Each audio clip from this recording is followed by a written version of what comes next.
Welcome back to Connections, guys, and thank you again for joining us on this wonderful Thursday evening. How's everyone doing? Very well, thanks. And yourself? I'm doing great, and you? I'm fabulous. Dumelang mo, hi, welcome to Connections.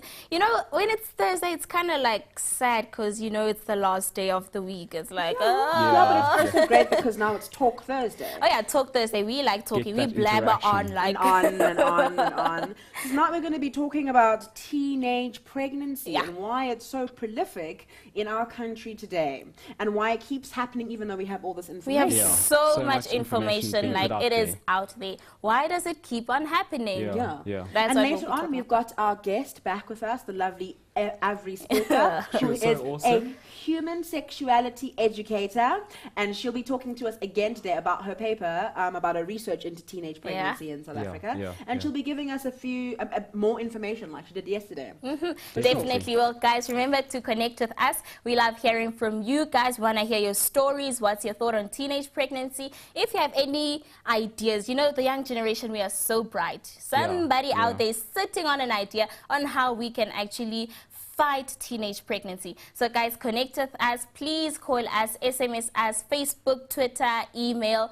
Five options that you have to connect with us. SMS 083 44 88810. Then, of course, you can call us on 086 105 8262. Facebook, www.facebook.com/Mindset Connections. And we are on Twitter at Connections319. And then finally, email, it is connections@mindset.co.za. Finally. Wow. I hope you got that, guys. Please, we want to hear your stories. Yeah, for sure. Please connect with us and chat to us about this. So why don't we just start talking about the reasons why it's still happening? Get right into it, I reckon. For sure. Victor, what do you think about the subjects? It's something that we can't avoid. You know, it's in our faces in our country. It's a huge issue that we're all dealing with. And I reckon it's a platform where we can, you know, inform people at home, educate those who are uneducated, you know, specifically to this issue, and maybe we can make a difference in society, you know, try and alleviate this huge problem that we're faced with. And from a male perspective, the idea of teenage pregnancy, what do you think the role of the father is in the situation? That's a brilliant idea, you know. It's always when you think of teenage pregnancy, you know, spotlight and all the flag goes to the females. It's and so you wonder, it took two to tango. Where's partner B? You know what I'm saying? So it's very important that the blame game isn't played if one is in such a situation. And be man enough. You could be man enough to stand on the dance floor and tango. Be man enough to get the results and look at the outcome. It's good that we have guys like Luto. You know, it's so cute, like, oh man, he is willing to put guys in the firing line as well, because you actually do deserve it. I mean, the girl didn't get pregnant all by herself. You were part of it too. There's only one Mary, the virgin, who got pregnant. A virus can only be transferred through that way. A port can never be infected with no USB. Are you equating the beauty of childbirth to a virus on a computer? That's what IT does. Data transfer. Okay, cool. IT did this to him. We blame IT. We don't blame you. And Dikano, what do you think are some of the reasons why this is still happening? I have no idea. I have no straight reason why it's happening. But, I mean, there are many factors that contribute to a young girl falling pregnant, be it whether you're coming from an unloving family, maybe because, you know, when you don't get love at home, then you go out, you seek it elsewhere, and you become a vulnerable person in the relationship. So, yeah, I think that would be like, also in some communities, women are taught to be submissive to men. So if a man says, no condom, that's how it is. And then obviously a stomach is gonna no condom. Then 9 months down 9 months later, like there's a present. Not forgetting though the sad reality and stats that we have in our country of the women that fall pregnant, you know, due to rape or you know, Teenagers especially. Teenagers. Young It's really girls. sad. Like, Stop hurting each other. That really sucks. Don't do that. It really All sucks. be It hippies. hurts my feelings. It makes me sad. Yeah. It makes Luto sad. It makes Tukano sad. yeah. Right. So, what do you think then about condom use in regards to teenage pregnancy? Oh, yeah, inconsistent. Do you think it's inconsistent? I think it's definitely inconsistent. Okay. Like, I don't know whether people when they're in the heat of the moment and they like, we don't have a condom, then they just say, oh, well, I'll see it later. Let's just do it. I don't know. I think that's a bit reckless and irresponsible, though, Very, to kind of be like, yeah. throw caution to the wind and be like, we'll see it later. 9 months later. 9 months later, Yeah. let's You say will see it quite clearly. What about the take of actually, handing out these things at schools? Oh, wait, what have you? we'll get there. We'll get there. We'll get there. We'll get there to the okay. meat of the matter. To the Okay, meat of the okay. matter. But first, what about this thing that guys like to do called withdrawal? Why is Withdrawal. What does that Withdrawal. mean? Why is it even considered a You method? know, people should not fall victim to this, because some people may not be informed, and so women need to, be educated that, after ABC, a guy does not need to reach a certain point before he can impregnate me, and certain things, as a producer said earlier, that some soldiers could have escaped in such a war, resulting in a gestation period that one may regret. Yes. So guys, women especially, Don't blame us. No, I'm not excuse blaming you guys. Yes. It's just that You said you are going to withdraw. Why did exactly. the women needs to be well educated, and not fall victim to this. Yes, but the man should also be well educated and not think that that's a good idea because it's not. Duh. It really isn't. I digress. I'm sorry to be so harsh, but it really, really isn't. And also girls, they like to count on their menstrual cycle. yeah, They're yeah, yeah. okay, so then with that got to line. One, so two, 1, 2, 3, 4, 5. The natural rhythm Of your menstrual thing. cycle. Yeah, that's what it's called, natural rhythm. of your menstrual cycle. But Maybe you can miscount and then what? That and one then what? miscount You're not so causes you. sure because is it? You see, I'm not even sure. Is it from the day you start your period, or from Yeah, the day you stop? And then which 10 days are you not ovulating? This is one And topic I'm definitely it's interested like in. calculus. It's like calculus, dude. And then okay, if I ate that red velvet cupcake, is that going to Yeah. now affect? And if then- you're not No, good I'm at maths joking. and you still want to complicate your life, why do that? Like, But really? my question, Yeah? right? Are these people not taught these things at school? We You've got are. biology, Yeah. where you learn about the cycles, you learn about human body, you learn about how a child comes about. And if you reckon, oh, okay, well, I did not study biology or life sciences, life orientation. There's Yeah. a 7th subject added. You may feel that, waste of time, makes my school bag heavier.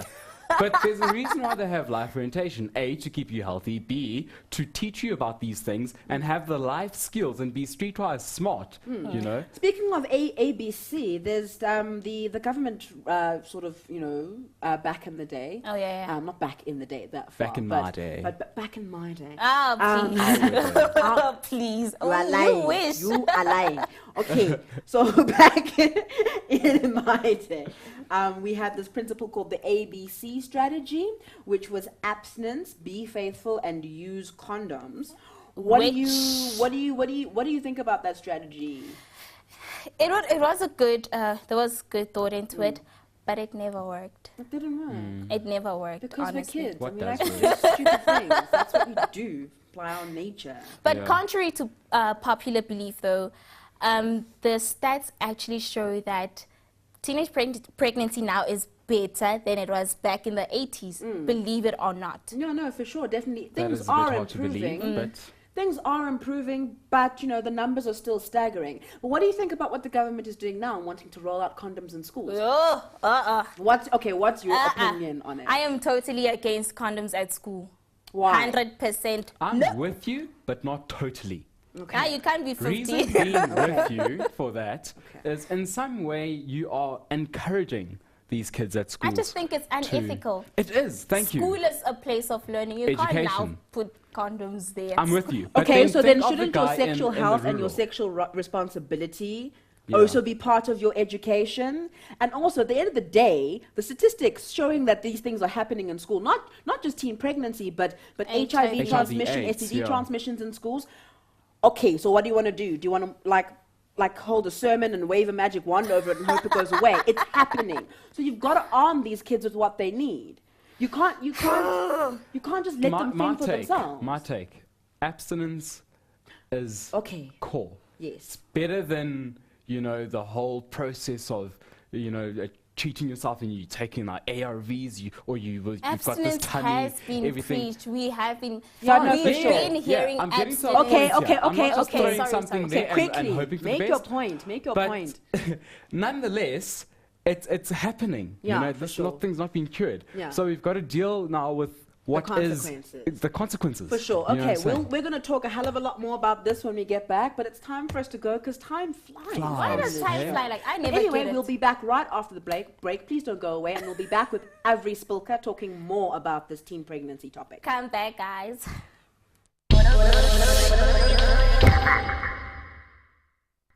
Welcome back to Connections. Thank you for staying tuned. And for those of you who are just joining us, today is Talk Thursday. So we're talking about teenage pregnancy with our wonderful guest, Avery Spilka. Why do I keep going up your It's a name? complicated name. Yeah. Really isn't. I'm though. sorry. I blame my Tongue is parents. just rather frozen today. Yeah, who is a human sexuality educator who's going to be talking to us about her studies into teenage pregnancy. So, Luta, why don't you start off the barrage of questions off the bat? Yeah. Before we get to the questions, I've got a comment here from Apiwe, and I just read this during ad break. It says, if we are given condoms at schools, it seems like we're being encouraged to have sexual intercourse because that's how the generation of today thinks.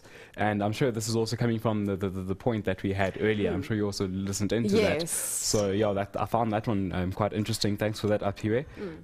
It's very informative. I It's a just huge have debate. to say, guys, that was a fantastic discussion in the earlier segment. Brought up all the issues that came up in my study, and this particular issue about should we educate young people about condoms and sex? Doesn't this give them the message and permission to go out and have sex? Well, and shouldn't we rather do abstinence-only education? Isn't that then giving them the right message to wait until marriage? So people went out and did studies to go and answer that exact question. Should we do abstinent education, abstinence and comprehensive education, or just comprehensive education? And what they found was that abstinence education versus comprehensive education, comprehensive kids that did the comprehensive stuff had less incidences of STIs, less incidences of teenage pregnancy, and less incidences of sexual abuse. Whereas abstinence-only education kids got higher incidences of STIs, sexual abuse, and teenage pregnancy, and they were only delayed their sexual debut by 6 months.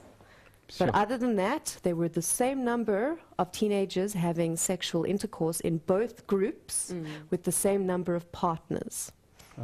So there's only a 6-month difference. But, the major thing that we need to be concerned about is that this abstinence-only group are having higher incidence of teenage pregnancy, STIs, and sexual abuse. Okay, so, but there's no permission from the comprehensive sex education. The idea is tools. Not the toolbox. Yes, not Make the use permission, of toolbox.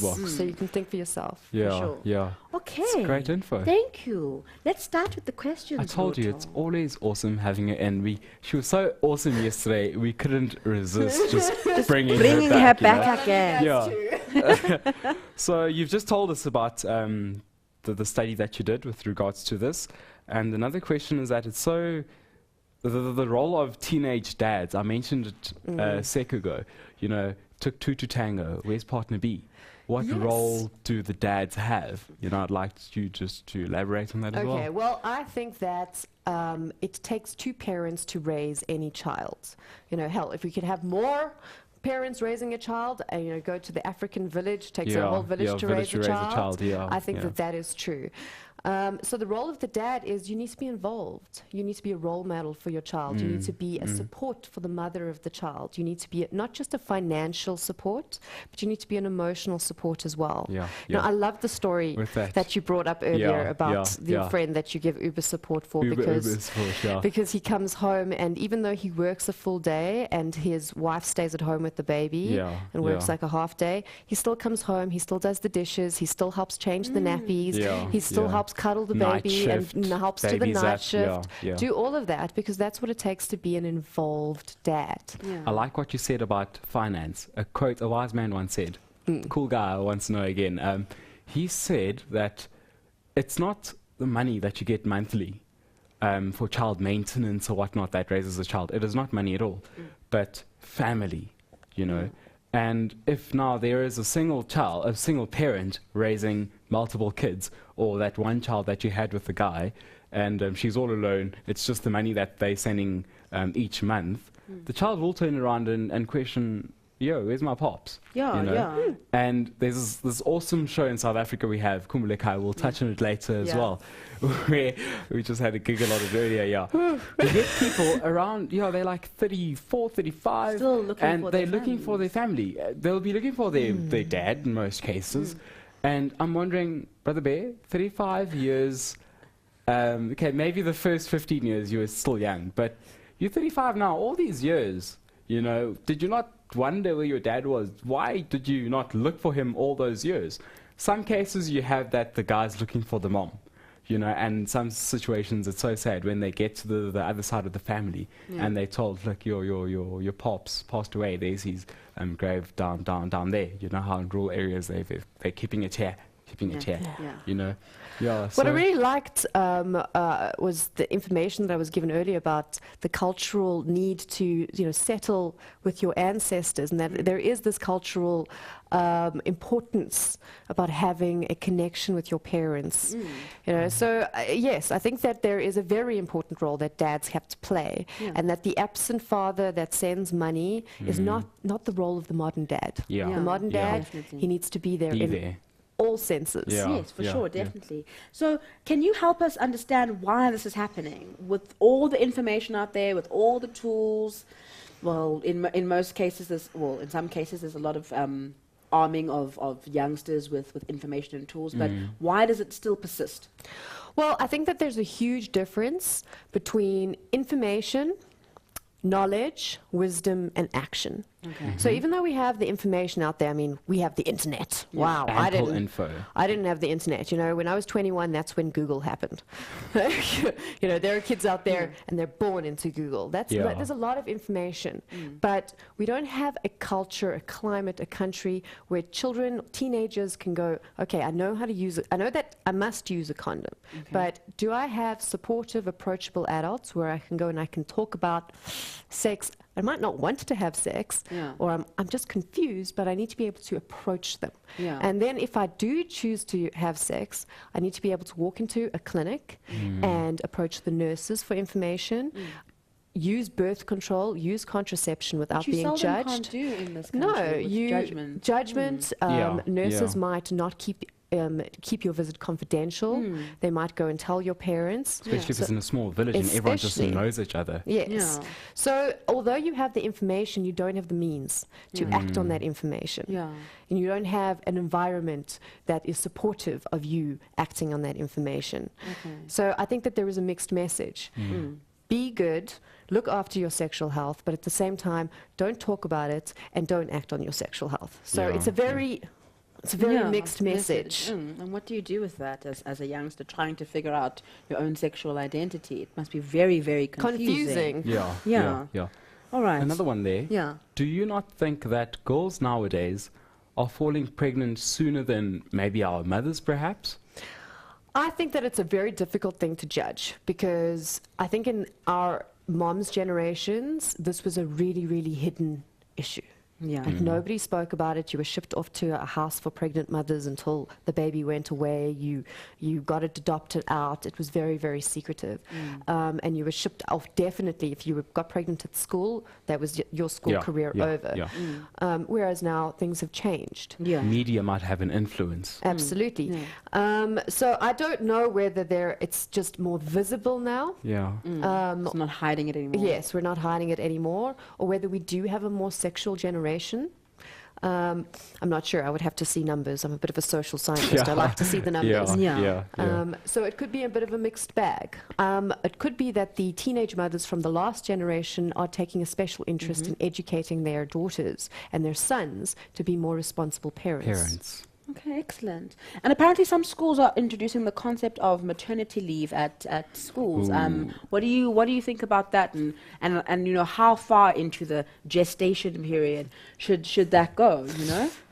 I think that introducing maternity leave is actually a really great idea, because if you take a look at any pregnancy in any institution, like if you're working, at a certain point you are going to need to now go off and have your baby, and a maternity leave is a recognition that you're coming back.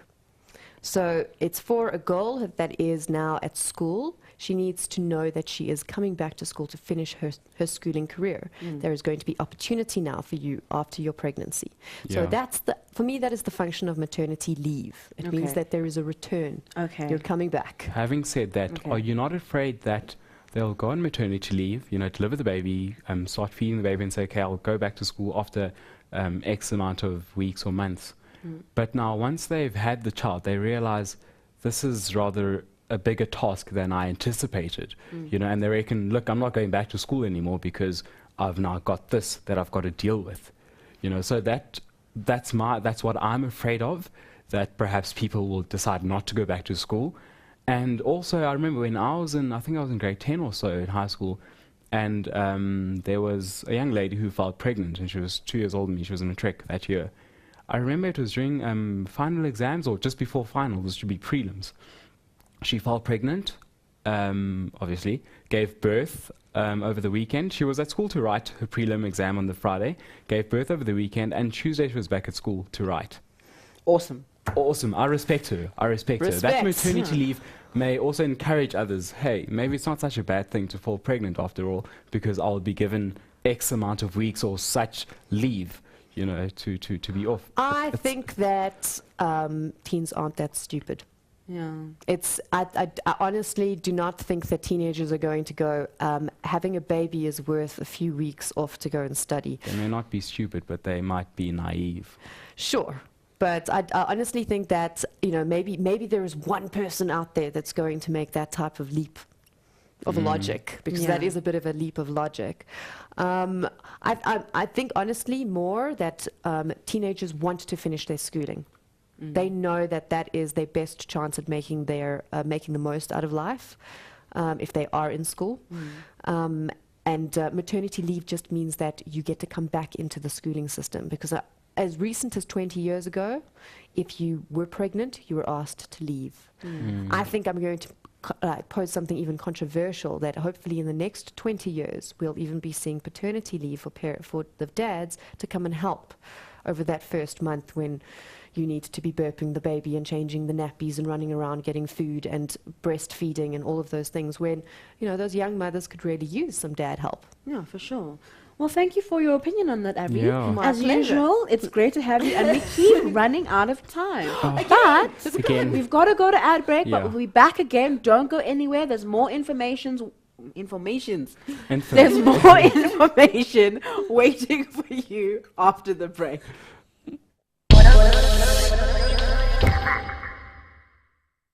Welcome back to Connections, and if you've just joined us, we're talking teenage pregnancy with... Tienerswangerskap. Hang on. Avri Spilker a human sexuality educator, and she's been giving us a lot of information, hasn't she? Definitely, she has been. It's so weird sitting in this chair in the side of life, but I am back. And guys, we have a quick question for you. The first person is going to send in the price of nappies. Avery has offered she's going to come to your school and give a talk for free, college, university, in the Gauteng region. University, college. If you can send us the price of nappies, a pack of nappies, how much they cost. The first person on your Facebook wall, or on Twitter, the Facebook, or your the 5 ways that you can reach them. The first person, a free talk by Avery is guaranteed. So do so, please. Okay, cool, awesome. Yes. So we gotta jump right back into this because we always run out of time. Oh yeah, I heard you guys. You were talking. I was listening in, and then something popped in my mind. And actually, we received an email from Ubusisiwe. Yeah. And she said, the grant money issue. Are girls falling pregnant for grant money? You know, this actually comes up quite a lot when we talk about teenage pregnancy. I don't think that teenage girls are getting pregnant intentionally to get grant money. I think that there will always be anecdotal stories, and there will be somebody who knows somebody who knows somebody, but the statistics don't support that. Oh, okay. There are X amount of grants available, and there are that many teenage pregnant girls. So if there were that many teenage pregnant girls getting pregnant intentionally for that grant money, then we would be seeing so many claims, and we're just not seeing that many claims. Okay. You know, so it doesn't, I think it's a myth. And I think the reason why we have that myth is we want a simple explanation. Okay. And that's a simple explanation, but it's a complex issue. So it's good to know that, grant is not the It's not issue. it's, You know, so you might know somebody who knows somebody who knows somebody who got did pregnant it for for that grant. reason, but that's not And everybody. apparently it's not that much either, so like you'll probably just buy nappies. Yeah, it's a few hundred rand for a baby. It's not Doesn't even cut it. It doesn't cut it, and it's not going to buy you that nice pair of jeans. So that I you're can't- looking for anyway. Yeah, okay. So, Avery, let's talk about options. You have now found yourself in the situation, you are pregnant. What are the options out there for you as a young pregnant teen? Okay, so you find yourself pregnant. First thing, take a deep breath. There are people that care, and there are people that you can talk to. It is very important that you reach out and find that support network. Okay. Because you don't know everything, and there are people that can help you. So, right, there are 3 things that you can do. The first thing is you can continue with the pregnancy, and you can have the baby, and you can keep the baby. So you need to go find out what to do to have a healthy pregnancy. There are vitamins, and there are checks, and there are scans, and all sorts of things that you need to do. Okay, the second thing is that you can continue with the pregnancy, have the baby, and adopt the baby out. So you need to find out all the things you need to do to go through an agency or go through social welfare in order to do that. Okay.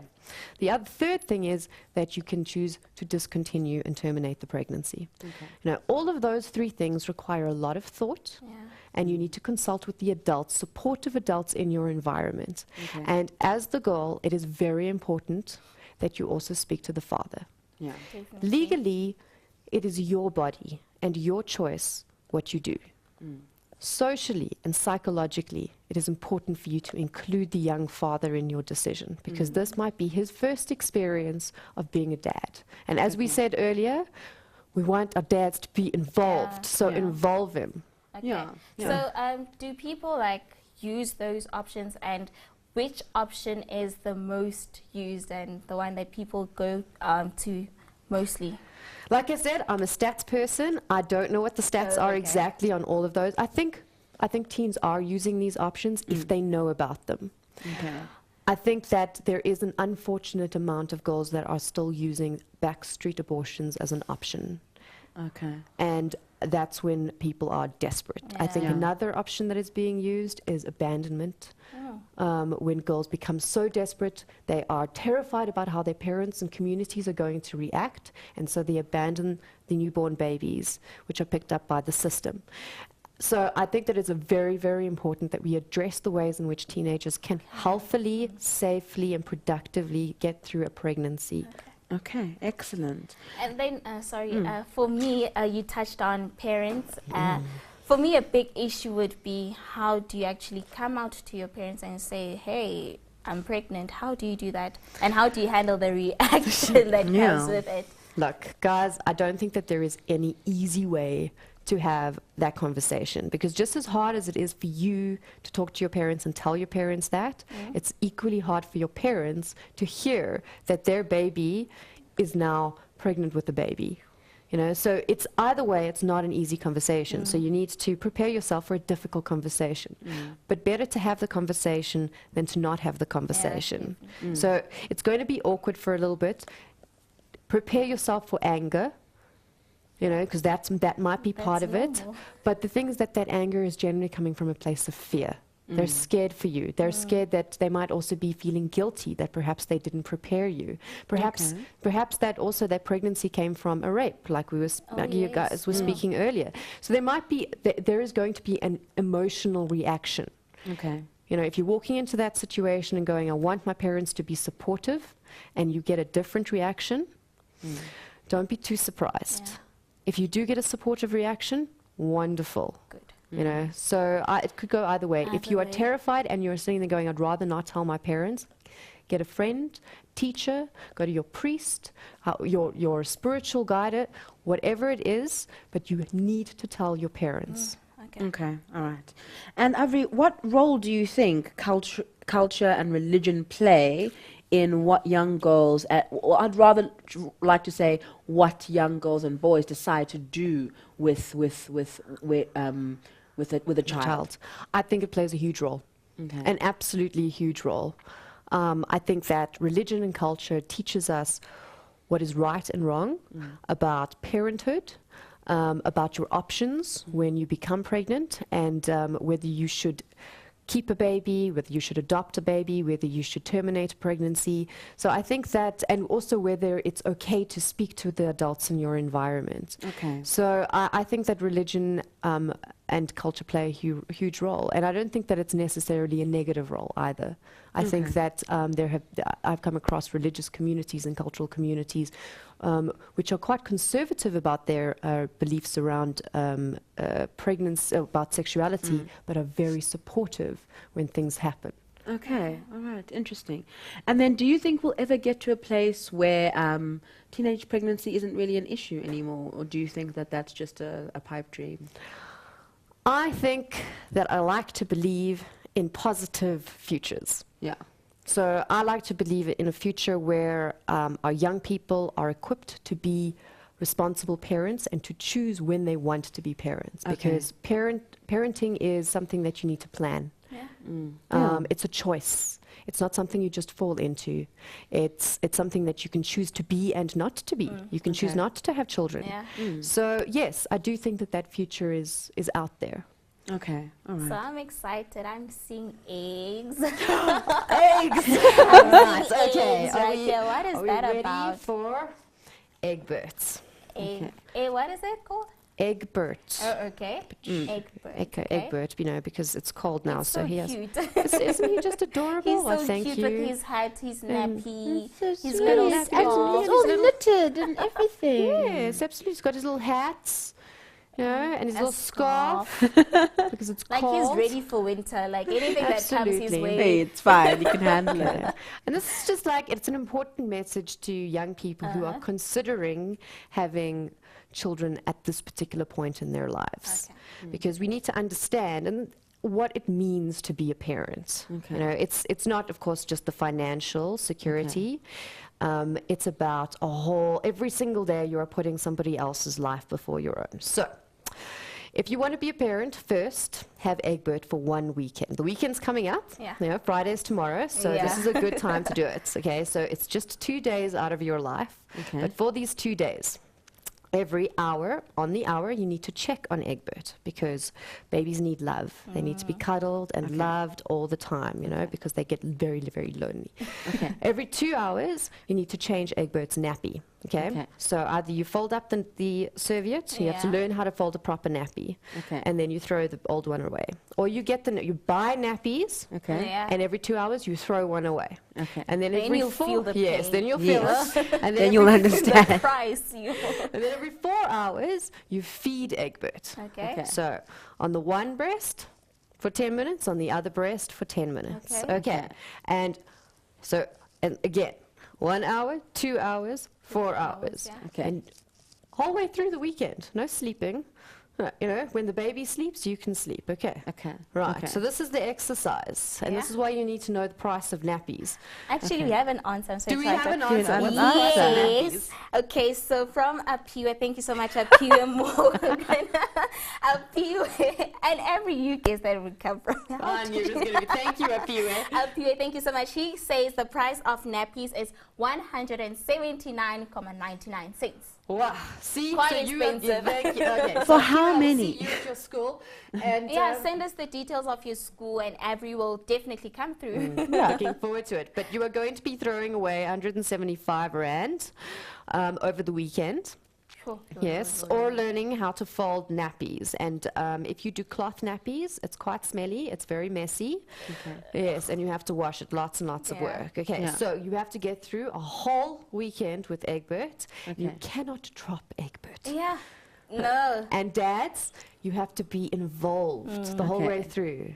Okay. And it's a raw egg, guys. So once you drop it, it's Yes, finished. Finished. Yeah, and by the way, It's like once you drop a baby on its head, it's kind of finished. Sometimes, because I was talking earlier to a teenage dad, your dad who was Yeah. became a dad when he was a teenager. There wasn't one, there was two. It was twins. So sometimes that can happen too. Okay. Oh my word. Okay. Okay, we'll put Egbert down here. No, that's a good exercise. Definitely, it's gonna test if you're ready to be a mom. For or sure. And dad. not. And dad. Yeah, How can I forget definitely. that? So we know about condoms and all that kind of stuff that we need to do, but what about the message is not getting out there? Okay, I think again, mixed message. Okay. About use condoms, but we're not going to have an actual proper conversation about how to use condoms, how to negotiate condoms, Okay. and we're not going to give you the facilities to access. So I think the most important message is we need to talk about it. Okay. We need to also have resources. Yeah. And actually, there was a comment on Facebook. It said that our parents, we don't talk about such things with our parents. We don't talk about sex with our parents, teenage pregnancy. There's like a barrier. stigma. Yeah, There's a between- huge, we live in a sex negative culture. Yeah. And so we are very awkward when we talk about sex, so we would Yeah, rather I know not. I am. You know, so we somehow go from like, well, okay, you use a condom, otherwise babies. And there's all this stuff in between In that we just miss between. out. Yeah. And that stuff includes all sorts of stuff like you were mentioning in the first slots, including things like gender imbalances where you don't feel like you can negotiate condoms, Yeah. to rape, to people that feel like skin on skin is better. There are all sorts of myths that are out there that we need to address, but we can't address them if we're not talking about them. about it. Exactly. So, Avery, what are your final words to teenagers out there who think that they're ready to have kids, or to those who have, you know, Who are already pregnant, who have I'm a kid pregnant. coming Okay, in the very near future? Let me talk to those that are already pregnant or have kids. Your life is not over. Your life is just beginning. You are you have an opportunity here. It is a privilege and an honor to be a parent. And your task now is to be the best parent that you can be, and to be the best person that you can be every single day of your life. Reach out to the people around you for help, and take their help as well. For those that, for the general teenagers out there, encourage talk around sexuality. Speak to your parents. Make this part of the ongoing conversation that happens every single day of your life. Okay, cool. Thank you so much, Avery. And once again, we've run out of time, and we're so sorry. But don't forget to catch us next week, Monday, Wednesday, and Thursday. Monday, we are talking about self-starter. So if you are a self-starter... Okay, cool. All right, we've got to go. We've got to go. Thank you for watching us. And from the team of Bye. Connections, bye.